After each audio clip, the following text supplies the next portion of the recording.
నమస్తే, నా పేరు హారిక. ఈరోజు మధ్యాహ్నం 1 గంటకి సుప్రీంకోర్టు క్వాష్ పిటిషన్ పైన, చంద్రబాబు క్వాష్ పిటిషన్ పైన తీర్పు ఇవ్వబోతోంది. ఈ కేసు గురించి అలాగే క్వాష్ పిటిషన్ గురించి విశ్లేషించడానికి సీనియర్ జర్నలిస్ట్ దాము బాలాజీ ఉన్నారు. ఆయన అడిగి తెలుసుకుందాం. నమస్తే సార్. నమస్తే సార్, చెప్పండి, ఈ క్వాష్ పిటిషన్ ఇప్పుడు ఆల్రెడీ వేసిందే, దానిపైన ఎలాంటి తీర్పు రాబోతుంది అంటారు? ఈరోజు ఆఫ్టర్నూన్ తీర్పు ఇవ్వబోతున్నారు. జస్టిస్ అనిరుద్ధ బోస్ అండ్ బెలా త్రివేది, ఈ ఇద్దరు జడ్జెస్ ఈరోజు తీర్పు ఇవ్వబోతున్నారు. ఒక రకంగా దేశమంతా కూడా దీన్ని ఉత్కంఠతతో ఎదురు చూస్తుంది. ఎందుకంటే ఇది అవినీతి నిరోధక చట్టం 17A ప్రకారం ఒక అధికారంలో లేదా పదవిలో ఉన్న ఎవరైనా పదవిలో ఉన్న వ్యక్తి అవినీతికి పాల్పడితే అతని పై అధికారి, అంటే అతన్ని నియమించే అధికారం ఎవరికి ఉంటుందో వారి నుంచి ఆ ఇన్వెస్టిగేటివ్ ఏజెన్సీ పర్మిషన్ తీసుకోవాలి ముందస్తుగా అనేది ఒక సవరణ చేశారనమాట 2018లో. ఇది వచ్చి 1988 చట్టం, ప్రివెన్షన్ ఆఫ్ కరప్షన్ అనేది. సో ఈ సవరణ ప్రకారం చంద్రబాబు ఈ కుంభకోణం స్కిల్ డెవలప్మెంట్ కుంభకోణం జరిగినప్పుడు సీఎంగా ఉన్నాడు కాబట్టి ఆయన అరెస్టుకు ముందస్తుగా పర్మిషన్ తీసుకోవాలి. ఈయన్ని నియమించే అధికారం గవర్నర్కి ఉంటుంది కాబట్టి గవర్నర్ దగ్గర పర్మిషన్ తీసుకోవాలి అనేది చంద్రబాబు గారి తరపున అడ్వకేట్ల వాదన. సో దీన్ని ఇప్పుడు ఎలా చెప్పినా ఇది చారిత్రక జడ్జిమెంట్ అవుతుంది. బెంచ్ మార్క్ జడ్జిమెంట్స్ అంటారు వీటిని.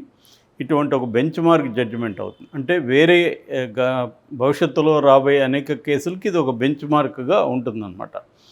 సో ఒకవేళ వీళ్ళిద్దరూ చంద్రబాబుకు అనుకూలంగా ఇచ్చిన సిఐడి మళ్ళీ అప్పీల్ చేయొచ్చు. అప్పుడు కాన్స్టిట్యూషనల్ బెంచ్కి వెళ్ళే అవకాశం ఉంది. అంటే మినిమం 5 మందితో కూడిన జస్టిస్లతో కూడిన కాన్స్టిట్యూషనల్ బెంచ్కి కూడా వెళ్తుంది. ఆల్రెడీ ఈ సవరణ 17Aని రాజ్యాంగ విరుద్ధమని ప్రశాంత్ భూషణ్ పిల్లేస్తున్నాడు ఆల్రెడీ. సో అది కూడా రాబోతుంది. సో ఇది ఇప్పుడు ఈ తీర్పు అనేది మాత్రం బెంచ్ మార్క్ తీర్పు అవుతుంది. దీని మీద ఒకవేళ చంద్రబాబుకు అనుకూలంగా ఇస్తే ఏపీ సిఐడి అప్పీల్ చేస్తుంది. చంద్రబాబుకి వ్యతిరేకంగా ఇస్తే చంద్రబాబు తరపున కూడా అప్పీల్ చేసే అవకాశం ఉంది. ఏదేమైనా ఇది కాన్స్టిట్యూషనల్ బెంచ్కి వెళ్ళే అవకాశం ఉందని ఎక్కువగా న్యాయ నిపుణులు చెప్తున్నారు. ఎందుకంటే ఇది రాజ్యాంగానికి ముడిపడిన సమస్య కాబట్టి. ఎందుకంటే ఒక వ్యక్తి నేరం చేసినప్పుడు చట్టం దృష్టిలో అందరూ సమానమే, కొంతమందికి మాత్రం సమానంగా లేరు అనేది చెప్తుంది. ఇది రాజ్యాంగానికి స్ఫూర్తికి విరుద్ధం అనేది ప్రశాంత్ భూషణ్ లాంటి వాళ్ళు ఆరోపిస్తున్నారు అన్నమాట. సో అందువల్ల ఇది చాలా హిస్టారిక్ మూమెంట్ అని చెప్పుకోవచ్చు. అయితే ఒకసారి మనం మొత్తం కేసు విషయం చూస్తే సెప్టెంబర్ 9న చంద్రబాబుని నంద్యాలలో సిఐడి పోలీసులు అరెస్ట్ చేశారు. దాని తర్వాత ఏసీబీ కోర్టు విజయవాడ ఆయనకు రిమాండ్ పెట్టింది. ఆ తర్వాత ఆ రిమాండ్ దాదాపు 5 సార్లు రిమాండ్ మళ్ళీ పొడిగించారు. మధ్యలో ఆ రోజు అరెస్ట్ చేసిన తర్వాత కూడా ఆయన్ని సిఐడి విచారించింది. తర్వాత కోర్టు పర్మిషన్తో జైల్లో కూడా ఆయన్ని 2 రోజుల పాటు సిఐడి విచారణ జరిపింది. దాని తర్వాత వాళ్ళు ఏం చేశారంటే అరెస్ట్ అయిన 5 రోజులకి ఈయన తరపున సిద్ధార్థ లూత్రా క్వాష్ పిటిషన్ వేశారు. ముందు నుంచి కూడా వాళ్ళు టెక్నికల్ గ్రౌండ్లోనే ఈ కేసుని ఆర్గ్యూ చేస్తున్నారు. అంటే ఈ కేసు అసలు పెట్టచ్చా లేదా ఇలాగా, సో పెట్టకూడదు, చెల్లదు అనేది. ఎవరైనా కూడా మామూలుగా ఫస్ట్ టెక్నికల్ గ్రౌండ్ కానీ స్ట్రాంగ్గా ఉన్నప్పుడు ఆ కేసు మెరిట్స్లోకి వెళ్ళారనమాట. జరిగిందా లేదా, కుంభకోణం జరిగిందా లేదా, జరుగుంటే ఈయన పాత్ర ఉందా లేదా అనేది తర్వాత సంగతి. అసలు ఈయన మీద కేసు పెట్టచ్చా లేదా అన్న యాంగిల్ నుంచి వాళ్ళు ముందు నుంచి కూడా చేసుకుంటూ వచ్చారు. దానివల్ల కూడా ఆయనకి బెయిల్ లేట్ అయింది. నిజానికి ఫస్టే బెయిల్ అప్పీల్ చేస్తుంటే, బెయిల్ కోసం చేస్తుంటే ఆయనకి బెయిల్ వచ్చేసి ఉండేదని ఎక్కువమంది చెప్పారు. కానీ వాళ్ళు ఏంటంటే వన్స్ ఫార్ ఆల్ ఇప్పుడు జగన్ ప్రభుత్వం ఏం చేయబోతుందంటే వరుసగా కేసులు పెట్టబోతుంది అనేది వాళ్ళకి అర్థమైంది. ఎందుకంటే మినిస్టర్లు కానీ వైసీపీ ప్రతినిధులు మీడియాతో చెప్తూనే ఉన్నారు. ఇది ఒకటి కాదు, ఆయన మీద వరుసగా పెడతాము అని చెప్పారు. ఫర్ ఎగ్జాంపుల్ విజయసాయి రెడ్డి అయితే ప్రాసిక్యూషనబుల్ కేసెస్ ఈయన మీద మినిమం 7 ఉన్నాయి, రెడీగా ఉన్నాయి అనేది ఆయన చెప్పాడు కేటగారికల్గా. అందువల్ల ఇప్పుడు కానీ బెయిల్ అడిగామంటే వరుసగా కేసులు పెట్టి ఇరికిస్తూనే ఉంటారు. జైల్లో ఉన్నప్పుడే ట్రాన్సిట్ ఇదంటారు అన్నమాట, వారెంట్. సో ఈ ట్రాన్సిట్ వారెంట్ ఇష్యూ చేస్తారు, పీటీ వారెంట్ అంటారు దాన్ని, ప్రిజనర్ ఇన్ ట్రాన్సిట్ అనమాట. ఈ పీటీ వారెంట్ కానీ ఇష్యూ చేస్తే జైలు నుంచి ఆయన బయటికి రాడు. ఒక దాంట్లో బెయిల్ వస్తే ఇంకొకటి పీటీ వారెంట్ వస్తుంది. సో వీళ్ళు ఇలాగా అరెస్ట్ చేసి ఎన్నికల వరకు చంద్రబాబుని జైల్లో పెట్టాలనే జగన్ ప్లాన్ని దెబ్బకొట్టాలంటే మనం టెక్నికల్గా వెళ్ళాలి. అసలు ఈ కేసే ఈయన అరెస్ట్ చేయడమే చట్టవిరుద్ధం అని కానీ ప్రూవ్ అయితే ఇదే విషయము ఆయన మిగతా కేసులు కూడా వర్తిస్తుంది. కాబట్టి చంద్రబాబు మీద మిగతా కేసులు పెట్టాలంటే గవర్నర్ పర్మిషన్ తీసుకోవాలి. గవర్నర్ పర్మిషన్ తీసుకోవాలంటే గవర్నర్ ఆల్రెడీ జడ్జిగా పనిచేస్తారు కాబట్టి ఆయనకి అనుభవం ఉంది. కాబట్టి ఆయన అంత ఈజీగా without prima facie evidence permission ఇవ్వరు అన్న ఒక స్ట్రాటజీతో ఒకవేళ బెయిల్ లేట్ అయినా జైల్లో ఎక్కువ కాలం ఉండాల్సి వచ్చినా మనం ముందుకెళ్దామని చంద్రబాబు తరపున అడ్వకేట్స్ వెళ్ళారు. సో అక్కడ ఏసీబీ కోర్టు రిజెక్ట్ చేసింది క్వాష్ దీన్ని. తర్వాత హైకోర్టుకు వచ్చారు. హైకోర్టులో జస్టిస్ శ్రీనివాసరెడ్డి కూడా రిజెక్ట్ చేశారు దీన్ని. దాంతో మళ్ళీ సుప్రీంకోర్టుకి వెళ్ళారు. సుప్రీంకోర్టులో ఇది first justice Sanjiv Khanna, justice SVN Bhatti ధర్మాసనానికి వచ్చింది.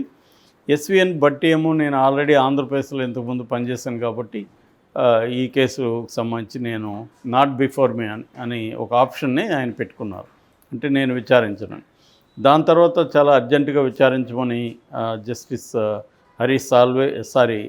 అడ్వకేట్స్ హరీష్ సాల్వే, సిద్ధార్థ లోత్రా, అభిషేక్ సంఘ్వి వీళ్ళు ముగ్గురు కూడా చంద్రబాబు తరఫున సిజేని చీఫ్ జస్టిస్ ఆఫ్ ఇండియాని వేడుకున్నారు. కానీ అది అలా పోస్ట్పోన్ అయ్యి అక్టోబర్ 9th, 10th, 13th 3 రోజుల పాటు సుదీర్ఘంగా వాదనలు జరిగాయి. దాని తర్వాత నవంబర్ 20న తీర్పు రిజర్వ్ చేశారు.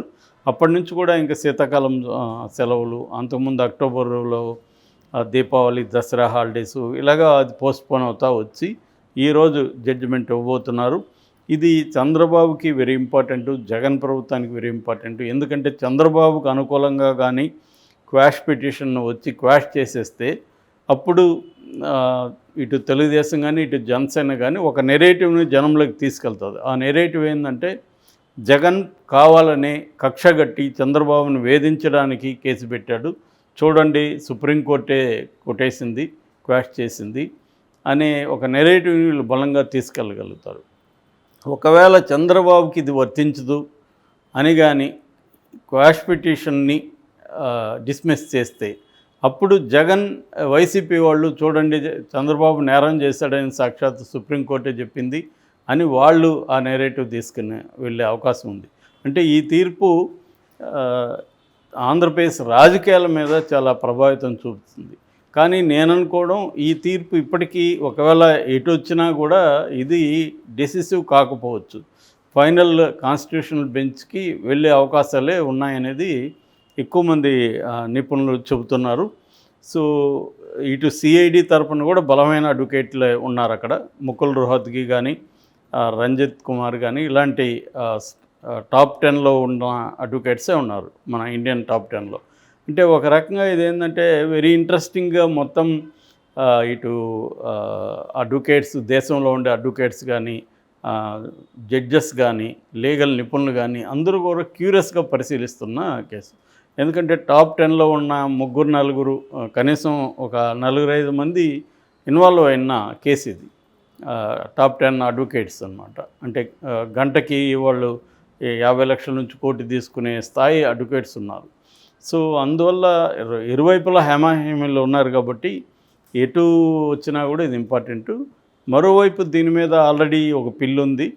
సో ఈ తీర్పు ప్రభావం ఆ పిల్లుకి సంబంధించిన విచారణ మీద కూడా పడుతుందా, అసలు ఓవరాల్గా ఇది ఏమి చెప్పబోతుంది అనేది మనకి తేలాలంటే మధ్యాహ్నం 2 గంటల తర్వాత కానీ తేలదు.